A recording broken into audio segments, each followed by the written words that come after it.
Welcome to Deep Cuff Channel. Putin's nightmare continues to grow. Ukrainian army is carrying out violent attacks on Russian positions. Russia is playing all its cards to take over the city of Bakhmut. U.S. military has announced a brand new war machine aid for Ukraine. There are also significant developments in the NASAMS and HIMARS systems. What is Russia's new secret plan for the Ukrainian army? Big secret of the Crimean region has been revealed. Finland will make a historic aid to Ukraine in order to join NATO. Russian army lost 550 soldiers, 1 tank, 13 armored combat vehicles, 1 artillery system, and 8 special military vehicles in the operations carried out by the Ukrainian army yesterday. Russia suffered most of these losses after the heavy attacks of the Ukrainian army in the northern region. Meanwhile, it was announced that the Ukrainian army carried out attacks on Russian positions in the southern region using artillery and missile systems. It is stated that after the attacks in the Kherson region, a total of 50 Russian soldiers were neutralized. Meanwhile, the Russian army began to increase its attacks on the city of Bakhmut, which it wanted to seize for a long time. According to the latest report of the Institute of War Studies, Russia has stepped up its attacks to seize the city of Bakhmut from the east. However, Russia will not be able to seize the city for a few more months due to the shortage of soldiers and ammunition. U.S. think tank said Russian forces in Bakhmut were approaching their climax, a point where an attacking military force could no longer advance, as Russian forces in the southern Kherson region did in August. Regarding the issue, the press secretary of the Eastern Group of the Ukrainian Armed Forces, Colonel Serhiy Cherevity, reported that the Russian forces in the Bakhmut region no longer operate in tactical groups of companies and battalions. Instead, they use small groups of 10 soldiers. In this context, the Ukrainian army pays extra attention to the city of Bakhmut. According to the latest development, Kyrylo Budanov, head of the Intelligence Main Directorate of the Ministry of Defense of Ukraine, visited the forward positions of the Ukrainian Defense Forces in the city of Bakhmut in the Donetsk region. This visit is very valuable in terms of morale and motivation for the Ukrainian soldiers serving in the region. As you may recall, President of Ukraine Volodymyr Zelensky had visited the region before. In addition, Russia is taking steps to prevent a possible Ukrainian advance in the region. Russian Ministry of Defense has confirmed that it is conducting 24-hour exercises to position the S-300V surface-to-air missiles along the country's western border. This move of Russia is the strategy of preventing the missile and artillery attacks of the Ukrainian army. I don't think this strategy will work on the front.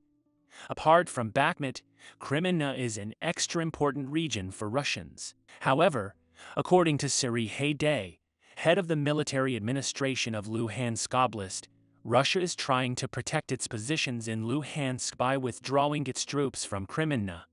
Russia realizes that it cannot prevent the advance of the Ukrainian army. However, contrary to Heidi's claims, British intelligence gave a different explanation. British intelligence reported that Russia would likely make holding the front line near Crimea a priority, given the importance of this area for logistical support to its troops in the Donbass. As you can see, Russia's withdrawal from the region is a short-term move. Russia applies this strategy in the region to gather its soldiers and make up for their deficiencies. Ukrainian army is aware of this situation and continues its preparations. If Russia fails to complete its preparations successfully, the Ukrainian army may seize the entire Luhansk province. As Putin's nightmare continues to grow, a success of the Ukrainian military could lead to the collapse of the Russian army. At this time, the Ukrainian army gained superiority over Russia on all fronts.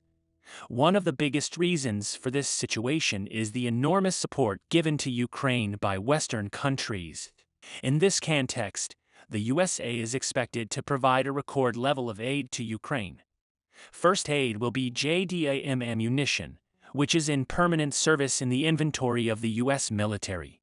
Since these munitions are smart, we can expect the drone attacks of the Ukrainian army to increase in the coming period. In addition, the USA announced that it has completed the transfer of 2 additional NASIMS systems to Ukraine. 2 additional NASIMS include 24 launchers, effectively doubling the number of such air defense systems in service with the armed forces of Ukraine.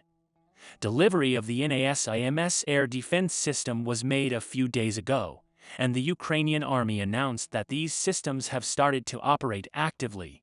In addition, Ukraine will receive 18 more HIMARS automatic fire control systems from the USA at the beginning of the year.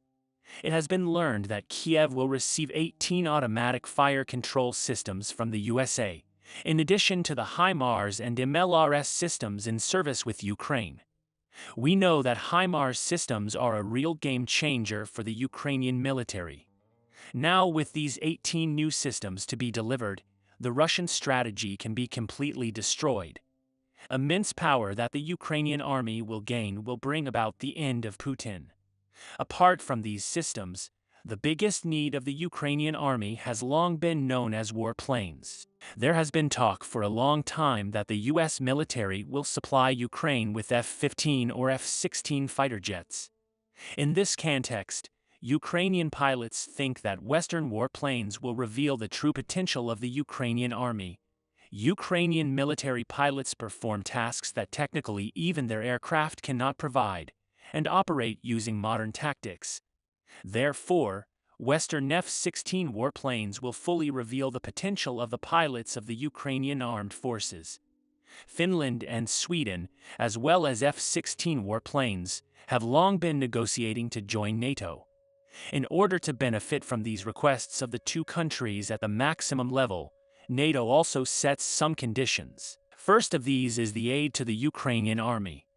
In this regard, Finland may be the first country to send Leopard 2 tanks to Ukraine. Against the background of the fact that Finland is one of the countries with almost the largest number of Leopard 2A4 tanks in Europe, and most of them are decommissioned, this country plans to become one of the first to supply Ukraine. Finland currently has 100 Leopard 2A4 tanks in most warehouses and can be transferred to Ukraine. It is likely that the Finnish armed forces will provide about 30 tanks, but such a small batch can seriously affect the reinforcement of Ukrainian troops. It would not be wrong to say that it is a two-sided win-win situation. Finally, the Minister of the Armed Forces of France, Sébastien Lecornu, came to Kiev for a visit. It is reported that the minister immediately went to the Wall of Heroes to show France's support for Ukraine. After that, the minister will hold a working meeting with the teams of the Ukrainian Ministry of Defense and the Ukrainian Army on the support of the Army and Ukraine from France.